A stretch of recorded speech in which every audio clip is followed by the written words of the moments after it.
and shakers. Welcome to Anarchapulco TV, your home for the world's premier Liberty Conference. My name is David Rodriguez. Thanks for joining the show. We have such important topics to talk about today. Why? Because we're going back to school. We're learning about Jeffrey Epstein and the sad situation there, and also a little bit about some of the content, some of the programming, and the benefits you're going to get from Anarchapulco TV. So, again, welcome. We're at the August 11th show. We are officially 6 months away from Anarchapulco kicking off. Actually, a little bit less because there's a pre-health retreat that's going on as well. So a lot of exciting things. Remember we said last month, 7 months ago, and even before that, just 8 months ago. So we're going to blink, and the event's going to be here. Super excited about that, and there's a lot of hope. So what's happening now in August and September, children are going back to school. And do you remember going to public school? Do you remember the anguish and the anxiety that you feel going back to school? Well, I do, and a lot of our kids too. So it's a very sad thing. So I'm going to give you 10 reasons to not go back to school because, well, number one, any organization that mandates attendance is immoral and harmful. Now, why are we talking about schools? Because in your state, I'm in California, wherever you are in your state, in the U.S. or maybe internationally, at least in the U.S., they have mandatory attendance policies. And what could be more immoral, coercive, disrespectful, dehumanizing, demoralizing than mandating somebody be in a physical building? And I would never make you do anything. I know you wouldn't do that to me. However, this institution has been established for over 100 years, and that's what it's doing. It's using the threat of law, and you got to check your state, but in California, mom and dad can be fined up to $2,000. They can be put in jail for a year if they don't bring their child to this building that they call educational. And that's not necessarily what's happening inside these buildings. And so that's the first reason. You don't need to mandate people be anywhere. Even look at your job or your career. Are you mandated to be in that building under threat of law? No, but you might get fired. You're right. They might let you go. You might have to resign, but that's not happening in the schools. They're actually using the threat of violence and force to bring your child to the school system. So immoral, harmful. Number two, the mandatory state curriculum is designed to make your child loyal to the state. So what did you think the Pledge of Allegiance was to the flag? And they put all the presidents up against the wall, and they said, man, these guys are great people. These are visionaries of humanity. You know who the visionaries of humanity are? It's you. It's somebody who's exploring the Anarchapulco ideas, the anarchist ideas, the voluntarist ideas, the without a ruler. We don't need a ruler. I'm not going to rule you. You're not going to rule me. We can agree upon this. However, if your child's between age 6 and age 18, they are being forced to do this schoolwork, this homework. My gosh, could you imagine doing the homework now? You have these devices that you can just Google anything or pre-search anything or DuckDuckGo, whatever your search engine is, you can search it. You don't need this institution forcing children attendance, curriculum. That's number two. Number three, oh my gosh, you have to get permission to urinate and defecate. Hey, Freedom Friends, ladies and gentlemen, parents, mothers, parents to be, if you need permission to go to the bathroom, something is wrong. And so that's exactly what's happening. This is a very wrong system, and your kids don't have to participate in it. You can remove them. You can escape them from the system. What are they, slaves? You have to get permission, even on your job, even if you're a low-level, McDonald's worker or you're sweeping the streets or something. They give you freedom to go use the bathroom. You don't have to get permission to do that in a free world, and even in a respectful relationship. This is the truth about what's really happened. Now, number four, a building that has loud bells every 45 minutes is anti-educational. If you're just joining us, we're talking about 10 reasons to not go back to school. Think about this. If you went to public school, even private schools, you have a bell ringing in your ear. Why is that a problem? Because they've already shown through studies one of the key skills and abilities is to concentrate, is to focus. And even now with our distraction society, in the media, everything's always trying to grab our attention. So when you have a bell going off every 45 minutes, it might even be 30 minutes or 50 minutes, but that's not an environment conducive for learning. So do not go back to school, okay? Number 5, libraries are better than forced schools, than mandatory schools. Why? When was the last time you went to a library? Have you gone there and seen the mountain of books that they have? They got magazines, they got journals, they even have a helpful person at the desk called a librarian, and you can go see her and she will help you find what you need to find. When was the last time you took your child to the library? It's such a peaceful place, right? If you contrast the library with the forced school system, what do you see in the hallways? In the hallways, it's loud, disrespect, bullying going on. You got young, weak kids getting thrown in the lockers. You got, transgenders in the bathroom. God bless all those people, but that's coercion, right? That's force in these school systems. And libraries have an array of resources. They have peaceful people, and they're there to help you. And you can go there anytime and research what you want. Number 6 reason to not go back to school. YouTube is better. Most likely you're watching this on YouTube or maybe somewhere else, but YouTube has got to be one of the greatest learning tools in the history of mankind. And by now we're talking 2019. We know this now, right? Maybe 5 or 10 years ago, people kind of poo-pooed the internet or poo-pooed, oh, you got that off of YouTube or Wikipedia.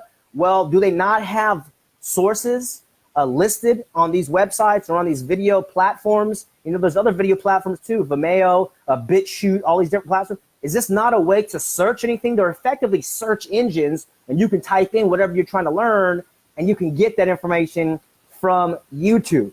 So you know that right now by your own demonstration. Children know it too. They can't wait to get on YouTube, and find out their favorite cartoon or find out what they've been missing. They've been missing a lot, and now it's 2019. I think people need to realize YouTube is way better than mandatory schools. Number 7 reason to not go back to school, voluntary schools are better. And it's not a new idea. Look up the documentary called Summerhill from 2008. This school's been around for 100 years. How does that school work?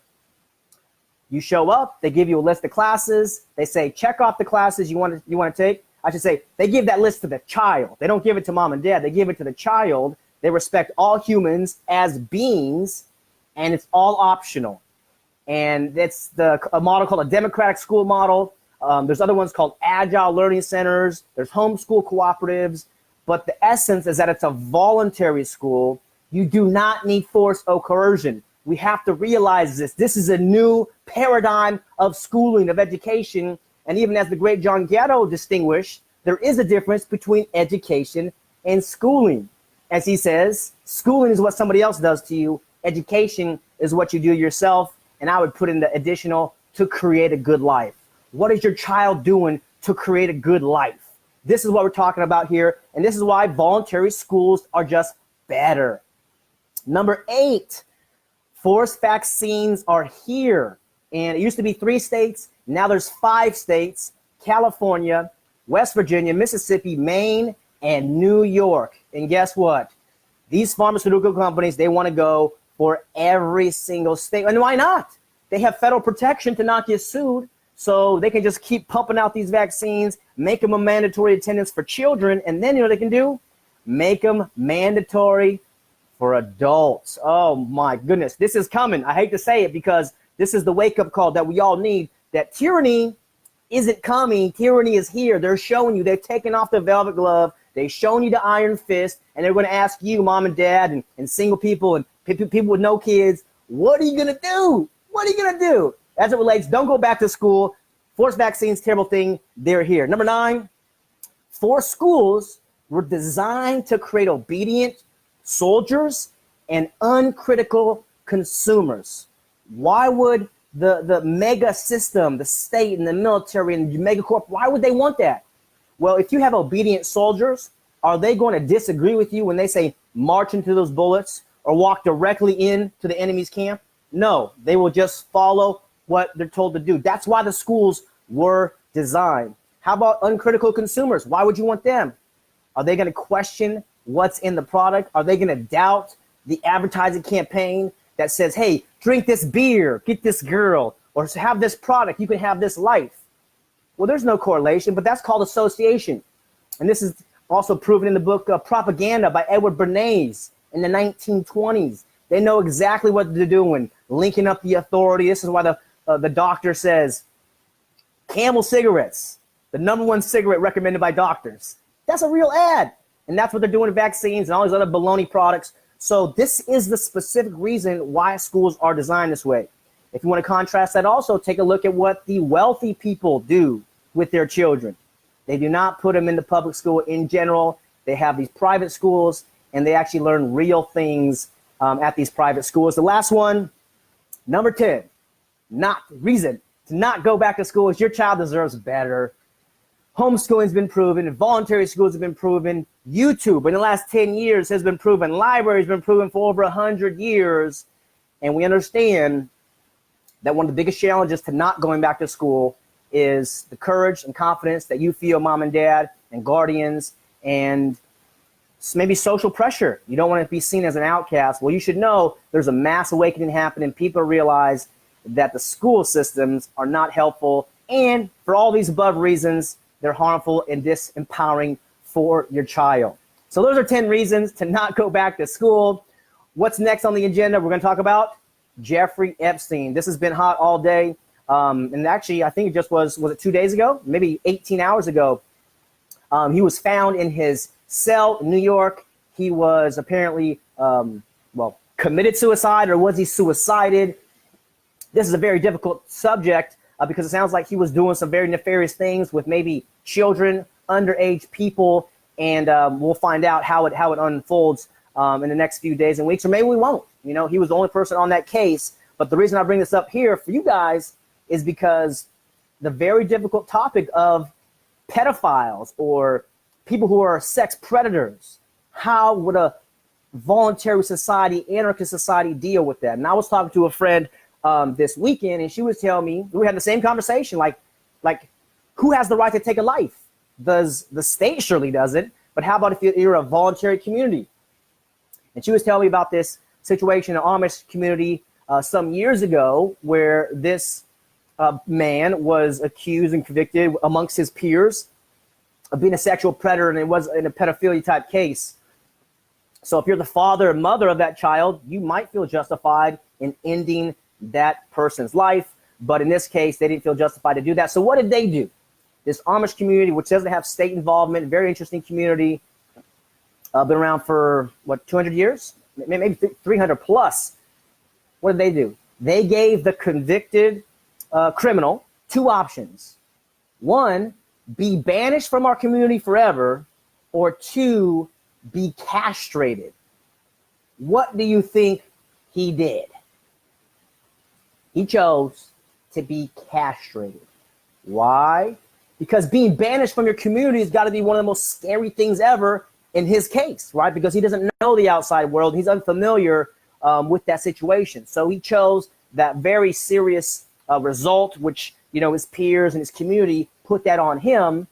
And I thought that was interesting that they didn't feel that they could take that life. So what do you think should happen to Jeffrey Epstein if he was in your voluntarist community? What would you prescribe in that situation?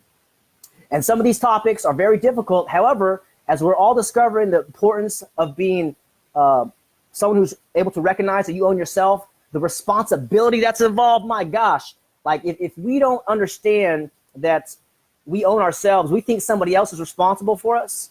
But when we step into it, it's a lot of burden effectively, or it feels so. So we're going to have these circles at Anarchapulco in 6 months here. We're going to have women's circles, so women can talk about women's issues. We're going to have men's circles. Men can talk about men issues, because we have to think about these ideas of freedom in a multi-generation, intergenerational, decades-long process, because we didn't get to where we are magically overnight. As many of you know, the schools, the media, the financial system, the health system, this has all been generational. And so we're using this technology, this event, this platform, so that we can have this conversation really evolve beyond what we're at right now. And that's why it's evolved. It's time to evolve beyond the limitations that we feel in the state to transcend, to go beyond, because we don't need the state and we don't need any of these criminal coercive organizations stealing our money, making us do what we want to do. That's not what we want. We want freedom. That's what I want. I hope that's what you want here. And we're going to be talking about this continually, week in, week up. If you have some topics that you think are hot, put them in the comments. Early bird tickets are still up. Get those. If you want to become an affiliate, save your friends 10%. You want to make some money with us, go to the affiliate website or in the link there, become an affiliate. We're thinking about doing some affiliate training here in the coming weeks and months. So take a look at that, and do not go back to school. 10 reasons to not go back to school, whatever it is. I know it's difficult, mom and dad, if you're considering these options. So thanks for being a part of the community. Thanks for joining us in this show, and we'll see you next week. Join us on Twitter and Instagram at Anarchapulco. There's a Facebook group in Anarchapulco as well. Join the conversation. Come on, you want freedom? Join it. You have some ideas? Build it. Do it with us. My name is Dave Rodriguez. Thanks for joining us at Anarchapulco TV. Peace, love, anarchy. We'll see you soon. Bye, everyone.